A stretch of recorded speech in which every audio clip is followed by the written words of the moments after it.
5 tips जिनसे आपका grammar improve हो सकता है। First, read topic wise and practice as much as you can.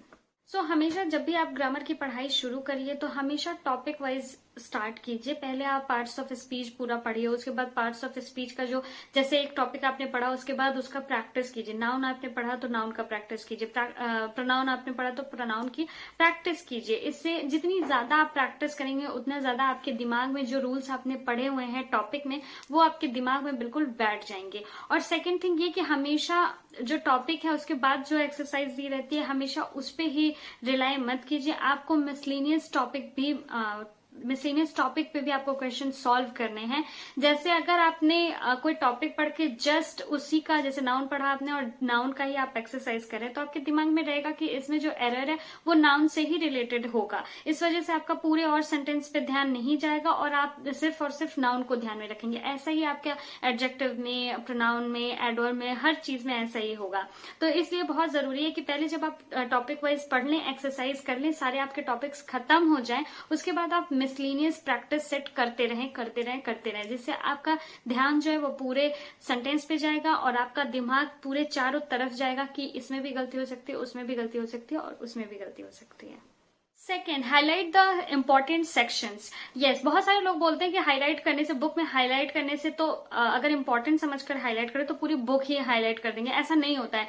पूरी बुक में से इंग्लिश तो ऐसा होता है कि आप 12th में भी आप इंग्लिश 12th तक इंग्लिश पढ़कर आए हुए हैं, तो कुछ शब्द ऐसे होते हैं, कुछ रूल्स ऐसे होते हैं जो आप 12th तक भी पढ़े होते हो। भले वो आपको अभी याद ना रहते हो, आप याद ना रख पाते हो, लेकिन ऐसा होता है कि आप पढ़े हुए हो उसको, कभी आपने उसको देखा है, अब काफी बार सुना है। तो आपको हाईलाइट क्या करना है, जो आप ज्यादा नहीं सुनते हो, बार बार नहीं सुनते हो, आप किसी टॉपिक के रूल में अगर आपको कुछ अजीब सी चीज दिखती है, अजीब सा रूल दिखता है या ऐसा रूल जिसे आप बार बार नहीं सुनते या पढ़ते हो, उससे आपको हाईलाइट करना है। इससे होता क्या है कि आपने एक बार पूरी बुक पढ़ ली तो हाँ चलो ठीक है पढ़ ली, आपने अधिकतर वो रूल्स पढ़े हैं जो आपको 12th तक भी पढ़ाए जाते थे, लेकिन अब जब आप उसको रिवाइज करोगे तो आपका ध्यान जो भी हाईलाइटेड एरिया है उस पर ज्यादा जाएगा और जो इम्पोर्टेंट चीज है या जो अनदेखी कर देने वाली चीजें होती है वो आप अनदेखा नहीं कर पाओगे और बार बार उस चीज को रिवाइज कर पाओगे।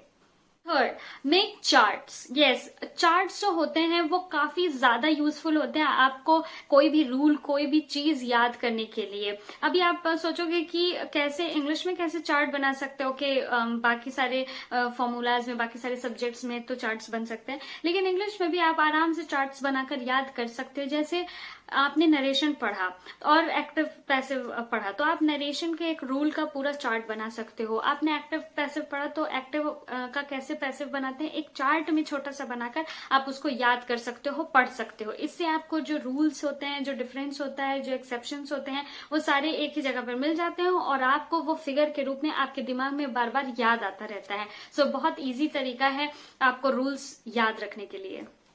फोर्थ इंपॉर्टेंट टिप है कि try to stick on one good book. Yes, बहुत सारे लोग होते हैं, जब आप तैयारी करने जाते हो तो आपको भी पता है कि आप बहुत सारे लोगों से बात करते हो, बहुत सारे लोग अलग अलग बुक्स बताते हैं, मैं भी आपको अपनी तरफ से बुक्स बताती रहती हूँ, आप पूछते रहते हो, तो वो मेरी चॉइस है और मैंने जितनी बुक्स देखी हूँ मैं उनमें से ही आपको बताती हूँ और जो मार्केट में बहुत ज्यादा इजिली अवेलेबल है वो बुक्स मैं आपको बताती हूँ। तो उन्हीं में से आपको आपके चॉइस के हिसाब से सिर्फ और सिर्फ एक बुक चुननी चाहिए और ज्यादा बुक्स के चक्कर में नहीं पढ़ना चाहिए। अगर कोई प्लिंथ टू पैरामाउंट पढ़ रहा है और आपके पास अभी की केडी कैंपस की बुक है तो आप उसमें प्रॉब्लमैटिक फेज में मत चले जाइए कि अरे उसकी तो ये वाली बुक है वो ज्यादा पढ़ रहा होगा। नहीं, आपके पास जो भी बुक है उस पे आप स्टिक रहिए, एक बार नहीं 1000 बार आपको उसी बुक को पढ़ना है और जैसा मैंने पहले बताया हाईलाइट करके पढ़ना है। आप उसी बुक को मल्टीपल टाइम्स पढ़ते रहिए, आपकी ग्रामर बहुत बहुत अच्छी हो जाएगी।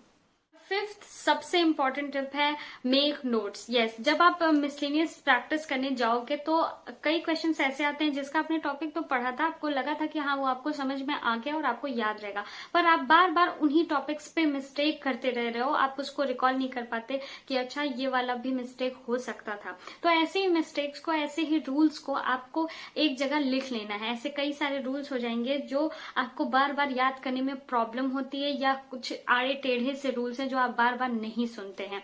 इससे क्या होगा कि आपका एक अलग सा जो डिफिकल्ट रूल का जो एक नोट्स होता है वो तैयार हो जाएगा, और जब आपका एग्जाम बिल्कुल नजदीक आ जाएगा तो आपको पूरा बुक पढ़ने की जरूरत भी नहीं पड़ेगी, रिवाइज करने की जरूरत नहीं पड़ेगी।